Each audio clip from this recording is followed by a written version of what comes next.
Hello दोस्तों, स्वागत करता हूँ अपना new channel Lucent GK GS tips में। तो आज ये मेरा प्रीवियस ईयर का थर्ड पार्ट है। यदि आप 2 पार्ट नहीं देखे होंगे तो जाकर देख लीजिएगा। और हाँ, मेरा वीडियो 9 बजे डेली आता है। यदि आप इस चैनल पर नए होंगे तो चैनल को प्लीज़ सब्सक्राइब कर लीजिएगा और बेल आइकन प्रेस कर लीजिएगा ताकि सबसे पहले आप तक नोटिफिकेशन पहुँचे। तो चलिए वीडियो को मैं शुरुआत करता हूँ। तो यहाँ पे मेरा क्वेश्चन है, मृणालिनी साराभाई का संबंध किस नृत्य से है? तो ये है भरतनाट्यम और कथकली। मृणालिनी साराभाई भारतीय शास्त्रीय नृत्य के सबसे ज़्यादा पहचाने जाने वाले चेहरे में से एक थी। वह भरतनाट्यम और कथकली में एक विशेषज्ञ नर्तक थी और यहाँ पे और साथ ही साथ एक नृत्य निर्देशक और नृत्य प्रशिक्षक भी थी। नेक्स्ट पॉइंट है मेरा यहाँ पे, पतियों में भोजन किस वजह से बनता है? तो ये किस वजह से बनता है? पर्णहरित से बनता है, क्लोरोफिल 2 से। पत्तियों में हरे रंग का वर्णक पाया जाता है जिसे पर्णहरित कहते हैं। यह क्लोरोफिल सूर्य के प्रकाश की ऊर्जा को संग्रहित करता है। इस ऊर्जा का उपयोग पत्तियां भोजन निर्माण करने में करती है। फिर मेरा नेक्स्ट पॉइंट है यहाँ पे, एलोरा का कैलाश मंदिर तोड़ने का आदेश किसने दिया था?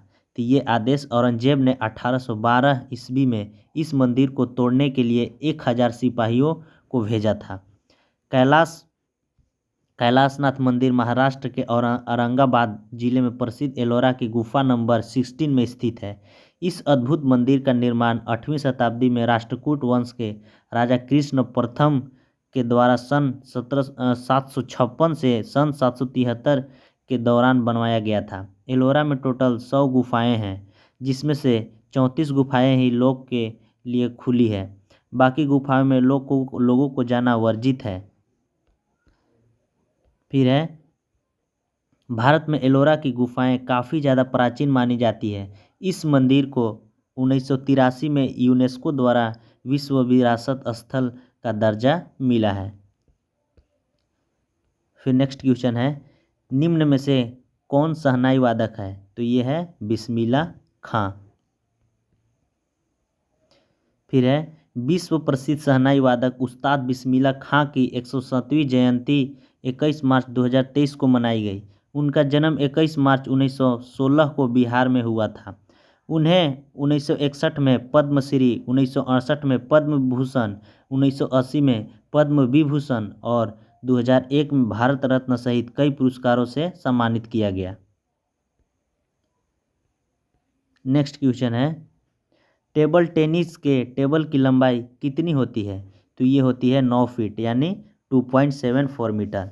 मेज आयताकार होती है। इसकी लंबाई 274 सेंटीमीटर तथा चौड़ाई 152.5 सेंटीमीटर होती है।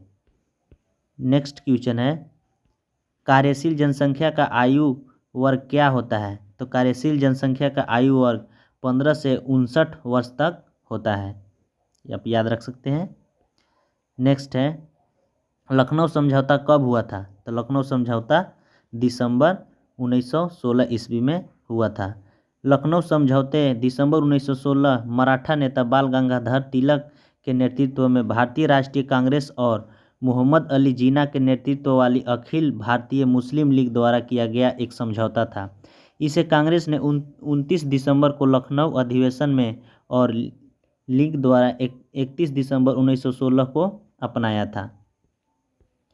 नेक्स्ट है मेरा क्वेश्चन, भारत के संदर्भ में नेपाल की स्थिति क्या है? तो ये है उत्तर पूर्व। नेपाल एक दक्षिणी एशियाई स्थलरूढ़ राष्ट्र है। नेपाल के उत्तरी में चीन का स्वायत्तशासी प्रदेश तिब्बत है और दक्षिण पूर्व व पश्चिम में भारत अवस्थित है। नेपाल के 81.3% नागरिक बौद्ध धर्मावलंबी हैं, धर्म को मानने वाले हैं। फिर नेक्स्ट है क्वेश्चन, आईवीएफ का फुल फॉर्म क्या होता है? तो इसका फुल फॉर्म होता है in vitro fertilization. In vitro fertilization treatment को आईवीएफ ट्रीटमेंट कहा जाता है। पहले इसे टेस्ट ट्यूब बेबी के नाम से जाना जाता था। नेक्स्ट क्वेश्चन है, गजनी ने किस मंदिर पर आक्रमण किया? तो गजनी ने सोमनाथ के मंदिर पर आक्रमण किया था। इसका महत्वपूर्ण फैक्ट है, 1025 ईस्वी में उसने गुजरात में स्थित प्रसिद्ध सोमनाथ मंदिर पर आक्रमण किया।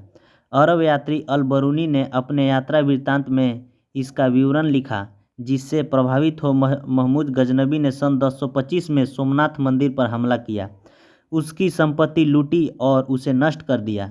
इसके बाद गुजरात के राजा भीम और मालवा के राजा भोज ने इसका पुनर्निर्माण कराया। नेक्स्ट क्वेश्चन है, निम्न में से मोटा अनाज नहीं है। तो ये गेहूँ मोटा अनाज नहीं है। और भी सारा ऑप्शन था लेकिन प्रीवियस ईयर में था, लेकिन यहाँ पे गेहूँ जो कि है मोटा अनाज नहीं है।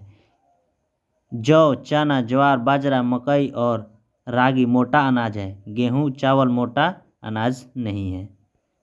फिर नेक्स्ट क्वेश्चन है, जियोर्जिया मेलोनी किस देश की प्रधानमंत्री है। यह है इटली की, जो कि अभी बहुत प्रचलित है जॉर्जिया मेलोनी। इटली की पहली महिला प्रधानमंत्री जॉर्जिया मेलोनी है। नेक्स्ट क्वेश्चन है, जून 2022 में आरबीआई की रिपोर्ट का शीर्षक क्या था। तो ये था आरबीआई पेमेंट विजन 2025, याद रख सकते हैं। फिर है नेक्स्ट पॉइंट, जिस प्रतिबिंब को पर्दे पर प्राप्त किया जा सके उसे क्या कहते हैं। तो उसको कहते हैं वास्तविक प्रतिबिंब। ऐसे प्रतिबिंब जिन्हें पर्दे पर प्राप्त किया जा सकता है उन्हें वास्तविक प्रतिबिंब कहते हैं। वास्तविक प्रतिबिंब बनाने के लिए किरणों को अभिसरण करने की आवश्यकता होती है। वास्तविक प्रतिबिंब सामान्यतः उस समय बनते हैं जब प्रकाश की किरणें दर्पण से परावर्तित होकर संयुक्त रूप से पर्दे पर एक विशेष बिंदु पर पड़ती है। फिर नेक्स्ट पॉइंट है मेरा यहाँ पे, अर्थशास्त्र पुस्तक के लेखक कौन है। तो ये है चाणक्य। चाणक्य चंद्रगुप्त मौर्य के महामंत्री थे। वे कौटिल्य या विष्णुगुप्त नाम से भी विख्यात थे। फिर मेरा नेक्स्ट क्वेश्चन है यहाँ पे, पोमेल हर्ष का संबंध किस खेल से है। तो ये है जिम्नास्टिक से। फिर आगे मेरा नेक्स्ट क्वेश्चन है, भूताकोला त्यौहार किस राज्य में मनाया जाता है। तो ये कर्नाटक में मनाया जाता है। दक्षिण कर्नाटक के उडुपी, मंगलुरु और केरल के कासारगोड में हर साल जनवरी से मई तक भूतकोला फेस्टिवल मनाया जाता है। ये फैक्ट याद रख सकते हैं। फिर नेक्स्ट क्वेश्चन है, मतदाता दिवस कब मनाया जाता है। तो मतदाता दिवस 25 जनवरी को मनाया जाता है। 2011 से ही भारत के निर्वाचन आयोग के स्थापना दिवस यानी 25 जनवरी 1950 को चिन्हित करने के लिए पूरे देश में हर साल 25 जनवरी को राष्ट्रीय मतदाता दिवस मनाया जाता है। इस एनवीडी उत्सव का मुख्य उद्देश्य नागरिकों में चुनावी जागरूकता पैदा करना और उन्हें चुनावी प्रक्रिया में भाग लेने के लिए प्रोत्साहित करता है। फिर नेक्स्ट पॉइंट है यहाँ पे, द जोया फैक्टर पुस्तक किसने लिखी थी। तो ये लिखी थी अनुजा चौहान। ये फैक्ट याद रख सकते हैं। फिर नेक्स्ट क्वेश्चन है मेरा, अनुच्छेद 44 में क्या है। तो अनुच्छेद 44 में समान नागरिकता संहिता है, यूनिफॉर्म सिविल कोड। भारतीय संविधान के अनुच्छेद 44 के मुताबिक राज्य भारत के पूरे क्षेत्र में नागरिकों के लिए एक समान नागरिक संहिता को सुरक्षित करने का प्रयास करेगा। यानी संविधान सरकार को सभी समुदायों को उन मामलों पर एक साथ लाने का निर्देश दे रहा है जो वर्तमान में उनके संबंधित व्यक्तिगत कानूनों द्वारा शासित है। फिर नेक्स्ट क्वेश्चन है यहाँ पे, भारत में सर्वाधिक वन किस राज्य में है। तो ये है मध्य प्रदेश में। क्षेत्रफल के हिसाब से मध्य प्रदेश में देश का सबसे बड़ा वन क्षेत्र है। इसके बाद अरुणाचल प्रदेश, छत्तीसगढ़, उड़ीसा और महाराष्ट्र है। फिर यहाँ पे मेरा नेक्स्ट क्वेश्चन है, जब नदी मैदान क्षेत्र में प्रवेश करती है तो मोड़दार मार्ग पर बहने लगती है, जिन्हें क्या कहा जाता है, विस्पर्स कहा जाता है। प्रौढ़ अवस्था में जब नदी मैदान में प्रवाहित होती है तो निम्न कटाव की अपेक्षा क्षैतिज अपर्दन अधिक करते हुए घाटी को चौड़ा करती है।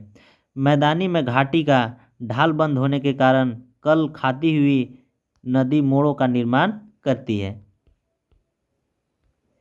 इन मोड़ों को विस्पर्स या नदी विस्पर्स कहते हैं, रिवर मेंडर कहते हैं।